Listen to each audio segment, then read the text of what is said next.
Hey everyone, welcome back to our channel. In this video, I'm going to show you how to lock apps on your iPhone 17 and iPhone 17 Pro using Face ID or your passcode. Let's get started. First, go to the app you want to lock and long press on its icon.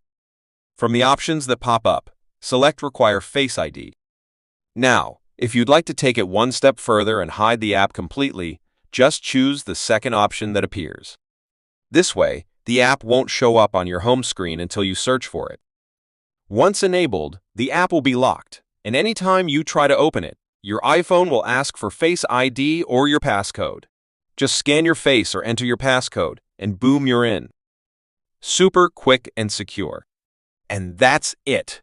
You've now successfully locked your apps on the iPhone 17 series. If you found this video helpful, don't forget to like, share, and subscribe to our channel for more iPhone 17 tips and tricks.